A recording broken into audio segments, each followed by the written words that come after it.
Walk with me. So I know you know that I'm kind of obsessed with this concept of shifts. Did you catch the special 100th episode? Hope you guys got some value from that, where I shared my shift list, 100 shifts that have helped me through my journey over the last 40 years. If you didn't catch it, it's definitely worth a listen. Episode 100, I wanted to do something special, put some time into that one, and hope it adds value to you and everything you're going through right now. But it's not just about that episode. I really truly believe that what I go into at the start of that conversation, the understanding that we get to choose in any moment, in any instance, in any circumstance, our perspective, our thought. And in that choice is our power. In that choice is our freedom. In that choice is our results. In that choice is our ultimate feeling or happiness. And so the ultimate game of life is just learning the power to have awareness and the power to make those shifts so we can forever move in a direction that's best for us. And that's something I don't think anybody ever masters. I don't think there's a such thing as perfection. We talk about that shift, but it is about continuing to improve, continuing to do the work, continuing to make progress on how to constantly make those shifts. So with that in mind, and always top of my mind, I'm always listening for different sort of tools, right? Or tactics or methods that can help myself, right? Selfishly, help myself, help people I love, and ultimately help everybody I can share information with to make those shifts. So I got recommended a book. I'd actually been recommended it a couple times, and I finally downloaded it and started listening to a book. You might know the author, Byron Katie. The book title is Loving What Is, and I'm not all the way through it, but I'm loving the concept, and it's so in alignment with our recent conversations. And the premise of the book that I want to share, at least in today's conversation, is 4 questions. Really a framework that we can use to help ourselves make those shifts. So I want to share those 4 questions. Super simple, but I think they'll be very valuable. I've already started implementing them into my life since I started reading the book, and I felt inspired and compelled to share with you all today. So we'll get into those 4 questions. Before we do, I'm going to ask, hey, don't be shy. Who's walking with us today? Beautiful day here in Southern California. Sun is out. It's brisk. Wind is going. Where are you joining us from? If you're live, give me a live. If it's the replay, give me a replay. Drop a flag below. If you're outside the U.S., let me know what state you're in. If you're inside the U.S., I want to know where we're from. I love that we have a global tribe walking together. If you're new to the crew, welcome. We walk together live, usually weekly, usually on Wednesdays around this time. Walk with me Wednesday. You can remember a little series, and we share inspired thoughts and conversations. And the only thing I ask if you're joining us is that you don't be shy. Say hello, participate, collaborate. Drop some comments, drop some perspective. Please do share. That adds value to me and value to everybody walking with us today. And I get to see who's with us. So with that, hello y'all. Let's dive in. So I said these 4 questions, and she doesn't define it as this, but I'm gonna call it how I see it. It's really a shift framework. It's a 4-question framework to help us help those around us, but really a framework that helps us help ourselves, an internal dialogue that we can have whenever we need to make a shift away from a thought that is not helping us, right? A thought that maybe is hurting us or pausing us. I'll apologize for the wind. It is a windy day. Hopefully you guys are hearing me okay. And as you hear the wind, can feel the breeze wherever you're at. Hopefully it calms down here at the top. And the whole book, at least so far, is really around understanding these 4 questions and learning how to implement them and make them habit in our own internal dialogue. So I'll start by just giving you the 4 questions. So these are things you might want to pause and write down. I did when I first heard them. Question number 1, when you have a thought and you want to go into kind of an inquiry, want to go into a little self-reflection and evaluate if this is serving you. Question number 1 is that true? Is that true? As in reality, right? Is that true? And it sounds like a really simple question, but that one alone peels back the onion, puts up a mirror, causes you to pause for a second, say, wait, before you just run a story in your mind, sometimes one that's been stuck on replay for too long. You interrupt that conversation. Is that true? Like in reality, is that true? And there's only a yes or no answer. This isn't a yes, but, no, but, while sometimes, It's just a real simple answer. Yes or no. Is it true? And neither is right or wrong, and neither is better or worse. We're just looking for reality in this scenario. Is that thought true? Second question, do you know or can you know that it's absolutely true? Yes, the second question is kind of a deeper version of the first question, right? Can you know that it is absolutely true? And it's funny because those two questions get past that ruminating autopilot, that story that we get stuck in, that sometimes we keep telling ourselves over and over and over again. And at some point along the way, we stopped asking, like, is this even true or not? And it becomes our truth because of the references that we're creating, because of the story we keep telling. But if we are able to stop and go, is that true? Can you know? Is there a way to even know that that's absolutely true? And the rule with these two questions is we got to be brutally honest with ourselves, right? Brutally honest in our answer. And again, there's no right or wrong. This isn't about guilt or shame. It's just about getting to a reality. Is it true? Is there a way for you to know that it's absolutely true? Question number 3 is, how does that thought make me react? How does that thought make me react?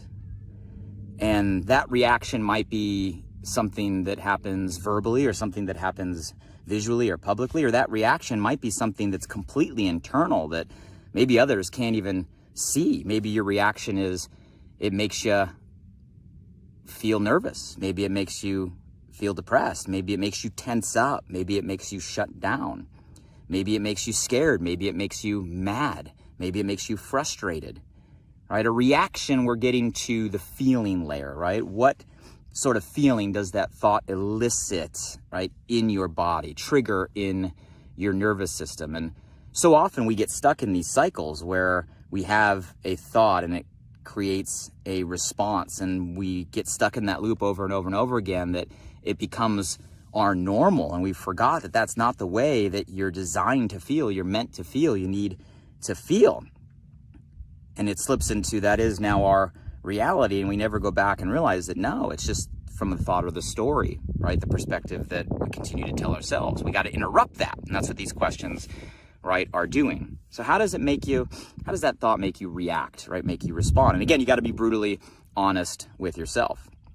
And then the last question, a really, really powerful one, question number 4, is who would I be without that thought? Who would I be without that thought?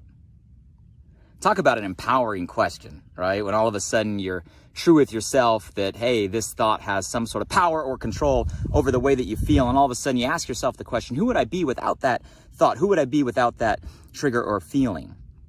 And again, we're able to answer with ourselves. I thought those questions were really simple and kind of intuitive. Matter of fact, I can remember them after just hearing them a couple times. And I'm willing to bet if you guys repeat them in your head right now, you're going to remember these questions. Maybe you jot them down in your notebook or your notes. But is it true? How can I know that it's absolutely true? How does that thought make me react? Who would I be without that thought? And some of you guys might say, can that really interrupt a pattern? Yes.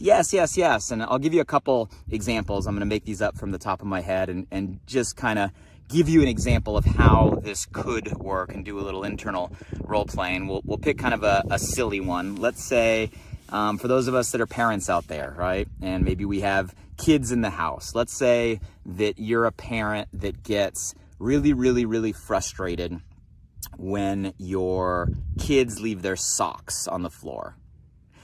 I know that never happens probably in your household, right? Or any number of toys all over the place. But let's run with the story of, man, I hate it when my kids leave the socks all over the floor, right? My kids always leave the socks, all over the floor. Why do they have to leave their socks all over the floor? We need to pick up our socks, right? My kids need to put the socks away. Maybe these are the conversations that we have or some variation.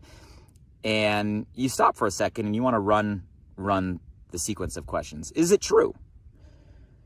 I'm going to ask myself, is it true that in this scenario, my kids leave their socks all over the floor all the time? And in this scenario, let's say, yeah, it's true. Do I know that it's absolutely true? In this scenario, yeah, most of the time. Not all of the time, but most of the time, right? They leave their socks all over the floor. How does that make me feel? Well, it makes me feel angry. It makes me feel mad. It makes me feel like my kids aren't listening to me, right? It makes me feel like I'm not a good parent. It makes me feel like I'm not in control. All of these feelings that end up coming out when you ask yourself, well, why do socks on the floor? How does that really make you feel? Who would I be if I didn't have that thought? Well, if I didn't have that thought, I probably wouldn't raise my voice. If I didn't have my thought, I probably wouldn't get overly upset. If I didn't have that thought, I probably wouldn't be screaming at my kids. If I didn't have that thought, right, maybe I'd end up being a better parent. If I didn't have that thought, maybe I'd end up being less frustrated. Maybe I ended up being a happier person. Maybe would give up trying to control all of it and just realize that they're going to leave their socks right on the floor. And you get to the point in that story, well, maybe you realize that your peace, as in your peace of mind, your energy, right, your happiness is more important than your need to feel control in that moment or dominant in that moment.